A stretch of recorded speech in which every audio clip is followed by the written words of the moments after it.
जो पापों का त्याग करके साधना में लग गए हैं उनका तो कहना ही क्या है, पर जिसने बहुत पाप किए हैं और पूर्वाभ्यास है पाप करने का, अब उसके उद्धार का क्या उपाय हो सकता है? जिसने पाप किए और उसको ग्लानि हुई और छोड़ करके पाप और सदगुरु की शरणों के साधन में लग गया, उसमें तो संशय ही नहीं, वो तो जाएगा ही जाएगा प्रभु के पास। भगवान यहां उसको विश्वास दिला रहे जो बहुत पाप किया, महापापी, और पूर्वाभ्यास भी पापों का है। अब उसको भी अपने उद्धार के विषय में निराश नहीं होना चाहिए भगवान के वचन मान करके।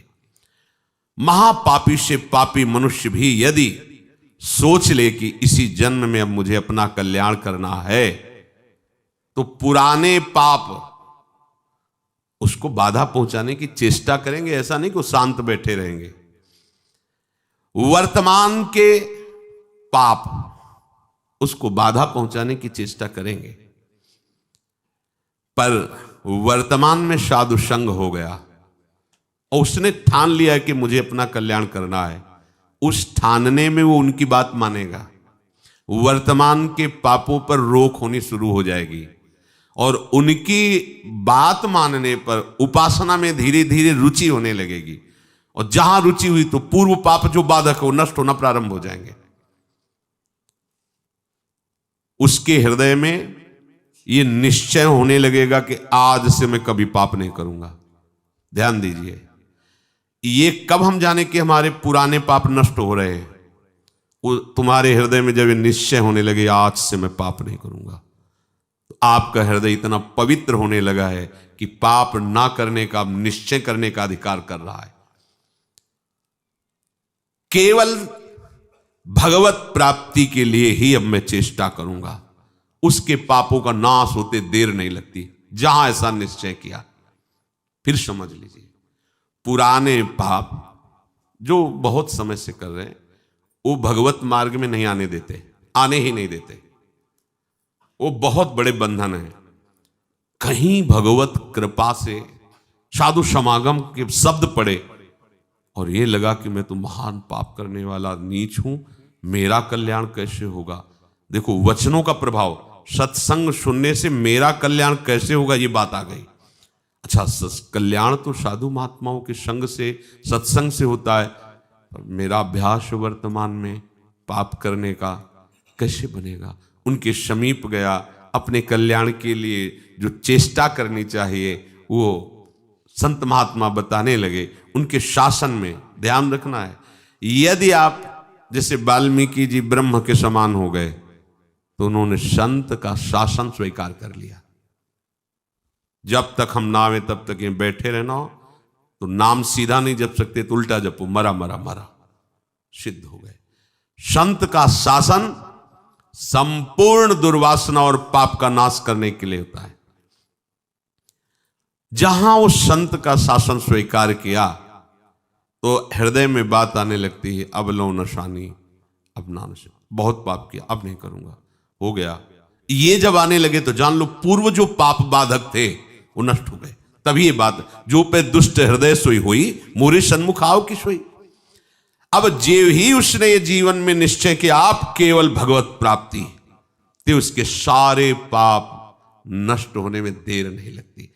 अब उसे जैसे कोई पूर्व वाला देखे, कंठी बांध लिया, तिलक बांध लिया, ये हम जानते हैं, शराब पीता था, व्यभिचार करता था, कत्ल करता था, ऐसा वैसा, तो उसके लिए भगवान आदेश करे, साधु रे समंतव्या सम्यक व्यवसिता, ऐसा आप उसे साधु मानो, क्योंकि मेरी शरण में हो गया है। मैं कहता हूं अपिचेत सुदुराचारो भजते माम मनन्य भाग, साधु रे समंतव्या सम्यक, कल था आज मेरा हो गया है। अब इसे आदेश करते भगवान, साधु सम्मंतव्या, तुम इसे साधु ही मानो, क्योंकि मैं करूंगा इसे साधु, करो सद्यते ही। उसी के आगे श्लोक, क्षिप्रम भवति धर्मात्मा, बहुत जल्दी मैं उसे धर्मात्मा महात्मा बनाऊंगा। जब बनाने वाले कह रहे मैं बनाऊंगा तो आप फिर अपने को मानने में क्या है? ऐसे उसके पाप नष्ट हो जाते हैं जैसे 100 वर्ष से घना अंधेरा छाया हो और आप प्रकाश प्रकट करें तो 100 वर्ष में ही क्या हो, अंधेरा नष्ट होगा क्या ना? 1 मिनट में खत्म हो जाए, वो प्रकाश जो ही जला अंधेरा खत्म। ऐसे ही पाप नष्ट होता है।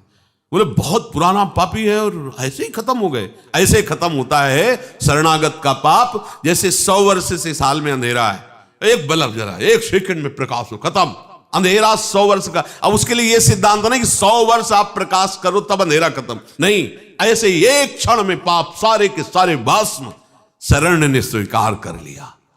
शरण ने आम तो आम सर्व पापेभ्यो मोक्षयिष्यामि मा शुचा, मैं पवित्र करूंगा। कितने घंटे में? 1 सेकंड में, जा खत्म। जैसे प्रकाश हुआ 100 वर्ष का अंधकार नष्ट, ऐसे अनंत जन्मों के पाप सन्मुख होए जीव मोहि जमहि, जन्म कोट यघ नासों। विश्वास करो इस बात पर। चेत, प्रभु कह रहे प्रायः ऐसे पापरत मनुष्यों को ये चेतना नहीं होती कि मैं भगवत प्राप्ति करूं, संत समागम या नाम जप नाम कीर्तन, चेतना नहीं होती इनकी। ये चेतना लुप्त रहती है। ऐसा नहीं कि उनमें सामर्थ्य नहीं, पर वो लुप्त। पापवंत कर सहज स्वभाव भजन मूर्ति भावन का, उसके अंदर भाव ही नहीं आएगा भजन आदि का। तो चेत, ऐसे जो पापात्मा जन होते हैं, पहली बात उनके अंदर सत्संग में जाना या भजन आदि इसकी रुचि ही नहीं हो। अगर कहीं भगवत कृपा से या किसी, अब जैसे उनके अंदर ये रहते है, उनकी पत्नी भगवत चरणारविंद की महाप्रभु की शरणागत है, आश्रित है, तो कैसा कृपा बन रहा है। वो जरूर बोलती उस समय, फिर मंजीरा लेकर राधा नाम का, ये तो बढ़िया है, राधा नाम कीर्तन कर। यद्यपि ऐसा नहीं करना चाहिए, ऐसे दुर्व्यसन नहीं कर, पर दुर्व्यसन नहीं छोड़ सकते और राधा नाम स्वीकार कर लिया तो इस बात हमें विश्वास है, राधा नाम की महिमा पर निश्चित आपका मंगल होगा। निश्चित आप इसी जन्म में ऐसी घृणा करेंगे कि देख लेना, निश्चित ये नाम और ये भगवत प्रीति, ये भगवत प्रीति है। मैं नीच हूं, मैं पामर हूं, अधम हूं, पर प्रभु आपका नाम, आपका गुण कीर्तन, आपकी महिमा, छुट्टी 84 भ्रमंते निरखै जुगल किशोर, ये हम सत्य मानेंगे। इस असत वृत्ति की सत्ता नहीं है, और इसकी राधा नाम की 84 जी की इसकी सत्ता है। इस असत वृत्ति की सत्ता नहीं है। ना सतो विद्यते भाव, ना भाव विद्यते सता। ये सत वृत्ति तुम्हारा परम मंगल कर देगी। अब जो दिखाओगे वही देखेंगे, जो सुनाओगे वही सुनेंगे, जैसे रखोगे वैसे। अभी मुक्त, अभी इसी क्षण मुक्त। बिगड़ी जन्म अनेक की, अब ही सुधरे। आज समझ में आती है बात, अब ही सुधरे। हम कर्म करके चाहते हैं मोक्ष पद, कर्म से मोक्ष पद नहीं होता, कर्म त्याग से मोक्ष पद होता है। कर्म का कर्ता भाव त्याग, कर्म का फल त्याग, जो बचा वो आपका स्वरूप होगा। शरीर संबंध, शरीर की क्रियाओं से संबंध, शरीर के भोगों से संबंध, शरीर संबंधियों से संबंध का त्याग तो बचा, वो परमात्मा स्वरूप। अभी मुक्त हो गए, अभी सारी साधना इसी बात की है। जब कोई भगवत आश्रित होता है और भगवत बोध होता है तो जन्म जन्म के संचित कर्म स्वतः नष्ट हो जाते हैं भगवत कृपा से। संचित कर्म मानो एक कमरे में बहुत वर्षों से अंधकार जमा है, एक टिमटिमाता हुआ भी दीपक लेके जाओ तो अंधकार खत्म, उतना प्रकाश हो जाएगा। समझो, देखो तो बहुत जन्मों के पापी कैसे पवित्र होंगे, बहुत समय लगेगा। अब बिगड़ी जन्म अनेक किया बही, ये खत्म अंधकार। मन वचन कर्म से अधीनता, प्रभु की सदगुरुदेव की बात बन गई। लेकिन ये अहंकार देवता ऐसे थोड़ी अधीन होते। जब तक ठोकर पर ठोकर नहीं खाते, या तो स्वयं प्रभु पधारे मर्दन करें इस अहंकार का। जैसे कालिया नग था ना, जो फण उठाता अपने श्री चरणों की, ऐसे प्रहार करते श्री चरणों की, चोट पहुंचाते, खून उगलता हुआ शरणागत हो गया। त्राहि माम रक्षा करो, हाँ ठीक है। ऐसे इस अहंकार रूपी जो सर्प के फण हैं, इनको हरि गुरु कुचल दें तो बात समझ। और कुचलना ऐसे, जहां प्रभु फुंकार मारता, वो तो प्रभु ही कर सकते नहीं, उसके फुंकार में सब भस्म हो जाते। काली देह में जब प्रभु कूदे तो ऐसे थोड़ी हो कि त्राहि माम शरणागत आओ श्री कृष्ण, ऐसे नहीं। लपेट करके पहले उसने अपना पूरा प्रयास किया। तो अहंकार लपेट करके पहले पूरा प्रयास करेगा किसका? जो अहंकार नष्ट करने के लिए सोचेगा, चाहे हरि हो चाहे गुरु हो, अहंकार पूरा विरोध करेगा पहले। यहां आए काहे के लिए? वृंदावन काहे के लिए आए हो? जीवन को आबाद करने के लिए, यही जीवन आबाद हमारे माई श्यामाजू को रात।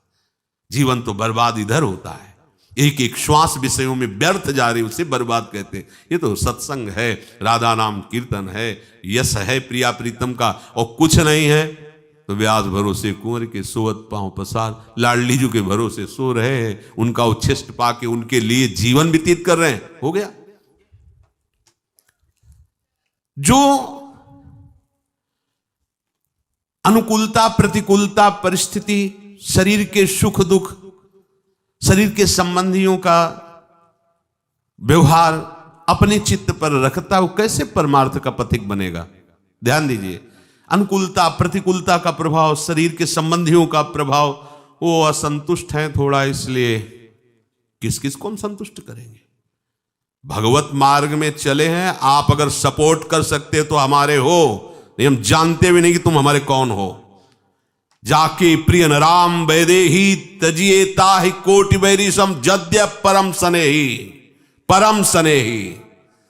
सबका मंगल हुआ। तजो पिता प्रहलाद विभीषण बंधु भरत महतारी, गुरुबल तजो कंत ब्रज बनितन भे मुद मंगलकारी। ऐसा नहीं कि आप परमार्थ के पथिक होकर किसी की प्रसन्नता के लिए आप परमार्थ को छोड़े, प्रियालाल की आसक्ति को जो आप स्वीकार करने के लिए बढ़े, उनके नहीं, आप किसी का नहीं।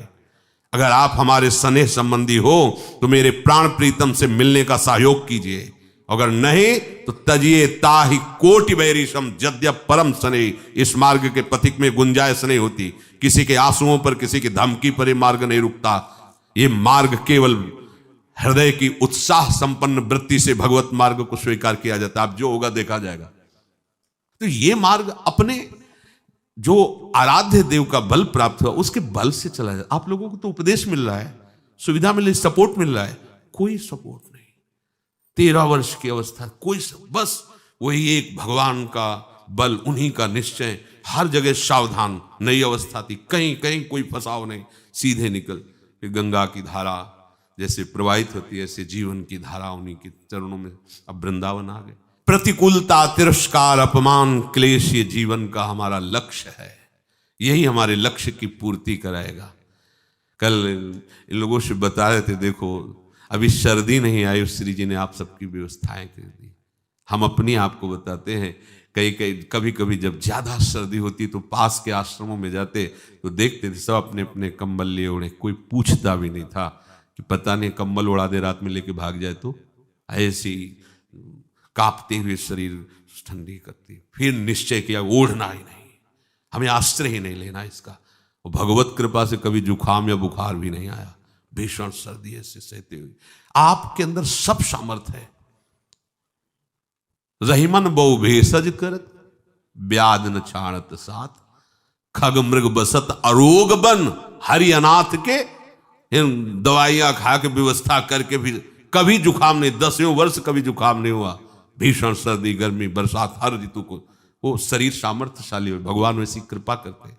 ये परमार्थ के पथिक की ये बातें हमारी समझ में नहीं आती। अन्य आश्रय, व्यवस्था का गुलाम, ये समझ में नहीं आता। तुम भगवत प्राप्ति के लिए निकले हो, संबंध जीव के ते बनाए हुए हो। न शरीर से संबंध विच्छेद, न भोगों से संबंध विच्छेद, न परिवार से संबंध विच्छेद। चना एक बार भुन जाए फिर निश्चिंत हो, उसे खेत में बो दो, खूब खाद लगाओ, अंकुरण नहीं होगा। एक बार तो भुनने दो इसे, एक बार तो आग में जलने दो इसे, एक बार तो वासनाएं भस्म होने दो। शुरुआत में ही तुम वही सिद्धावस्था धारण कर लोगे तो कैसे बात बनेगी? अनुकूल प्रतिकूल परिस्थिति साधक को सुखी दुखी नहीं करती। जो भगवत मार्ग का पथिक होता है, एकमात्र उसका लक्ष्य होता है भगवत प्राप्ति। तो ऐसे उपासक के संचित प्रारब्ध क्रिमाण ये सब भस्म हो जाते हैं, कर्मों से उसका कोई संबंध नहीं रह जाता, वो जीते जी जीवन मुक्त हो जाता है। यदि किसी महापुरुष का संग हो जाए, ऐसी कोई घटना घट जाए, ऐसी परिस्थिति बिगड़ जाए, ऐसा वातावरण हो जाए कि उससे ऊब करके किसी संत का आश्रय ले ले, महापुरुष का, तो कोई कितना भी बड़ा पापी हो, उनके प्रभाव से ऐसा दृढ़ निश्चय कर ही लेगा कि अब मुझे इस जन्म में भगवत प्राप्ति करनी है। वो संपूर्ण पापों से भली भांति तर जाएगा। सर्वम ज्ञान प्लवेनैव व्रजिनम संतरिष्यति। प्रकृति के कार्य शरीर और संसार के संबंध से ही पाप होते हैं। जितने पाप होते हैं वो देहाभिमान जब होता है, और देहाभिमान में इंद्रियजन्य सुखों की भोग लालसा ही पाप कराती है। और जब संत संग होता है तो संत संग का प्रभाव होता है सर्व संबंध विच्छेद। ध्यान दीजिए, आप सरिस चाहे सबकी ना, संतों का स्वभाव और प्रभाव आप सरिस जैसे वो हैं वैसे बनाना चाहते हैं, या आप सरिस चाहे आपको भगवत स्वरूप बनाना चाहते हैं। संतों के संग का प्रभाव सर्व संग पहो हिमाम, सर्व संबंध विच्छेद, शरीर से, अंतःकरण से, इंद्रियों से, शरीर संबंधियों से, भोगों से।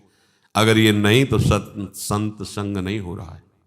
संबंध विच्छेद, संबंध पुष्टता ये अविद्या का संग है। संबंध विच्छेद यही ज्ञान है, यही अज्ञान के नाश का स्वरूप है।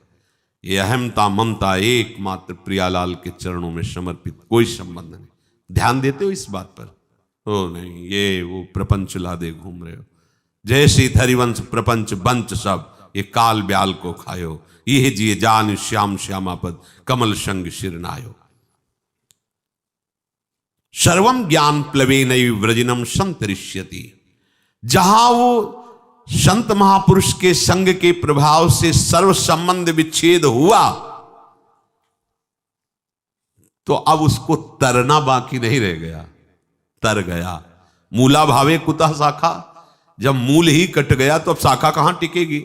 तो बोले मूल था शरीर, अंतःकरण और भोगों का संबंध, संत प्रभाव से वो हट गया। अब जो बचा वो भगवद आश्रय, भगवत प्रीति या स्वरूप बोध। यथैधांसि समिद्धोग्निर भस्मसात् कुरुते अर्जुन, ज्ञानाग्निः सर्वकर्माणि भस्मसात् कुरुते तथा। हे अर्जुन, जैसे प्रज्वलित अग्नि ईंधनों को सर्वथा भस्म कर देती है, ऐसे ही जब संत संग से ज्ञान प्रकट होता है तो संपूर्ण कर्मों को सर्वथा के लिए भस्म कर देती है। ये बात भगवान के वचन। यथैधांसि समिद्धोग्निर्भस्मसात् कुरुते अर्जुन। पीछे के श्लोक में भगवान ने बताया कि जब कोई संत महापुरुषों का आश्रय लेकर के उनके द्वारा बताए हुए मार्ग पर चलता है तो कितना भी बड़ा पापी हो, मार्ग में चलने का तात्पर्य नौका पे बैठना, वो ज्ञान रूपी नौका से पाप रूपी संसार रूपी समुद्र से तर जाता है। तो बोले समुद्र से पार हो गया पर समुद्र तो रह गया, समुद्र की सत्ता तो है। तो आगे के श्लोक में भगवान कहते हैं भस्मसात् कुरुते अर्जुन, कुछ नहीं बचता। उदाहरण में कह रहे कि जैसे प्रज्वलित अग्नि के साथ संयोग करा दीजिए, कुछ भी वो सबको अपना स्वरूप प्रदान कर देगी। लोहा डाल दीजिए, सोना डाल दीजिए, बिष्ठा डाल दीजिए, चंदन डाल दीजिए, जो भी डालोगे वो अग्नि अपने ताप से उसे अपना में स्वरूप दे देगी। लोहा भी अग्निमय हो जाएगा, सब कुछ वो भस्म कर देगी, कुछ शेष नहीं रहेगा, किंचन मात्र शेष नहीं रहेगा। ज्ञानाग्नि सर्वकर्माणि भस्मसात् कुरुते तथा। जैसे अग्नि सब कुछ भस्म कर देती है, ऐसे ही संत संग के प्रभाव से प्रकट हुए ज्ञान रूपी अग्नि से संचित प्रारब्ध क्रियमाण सब भस्म हो जाते हैं। संचित प्रारब्ध क्रियमाण तीनों कर्म भस्म हो जाते हैं। अग्नि में जैसे काष्ठ का अत्यंत अभाव हो जाता है, ऐसे ही संत संग से प्राप्त हुए ज्ञान से पूर्ण समस्त बंधनों का अभाव हो जाता है। सब बंधन भस्म हो गए, कोई बंधन नहीं, न कर्म बंधन, न शरीर बंधन, न भोग आसक्ति, न देह के संबंधियों का बंधन। तात्पर्य है संसार शरीर से संबंध विच्छेद हो जाने पर ही विशुद्ध बोध होता है। और वही जब कहो तो उसे माना जाता है कि हमारे साथ कटु व्यवहार हो रहा है। ये कटु व्यवहार तुम्हारे माने हुए राग पर हो रहा है। जब तक इस राग का तुम वैराग्य में परिवर्तन नहीं करोगे विवेक के द्वारा, तब तक परमार्थ का अनुभव नहीं हो सकता।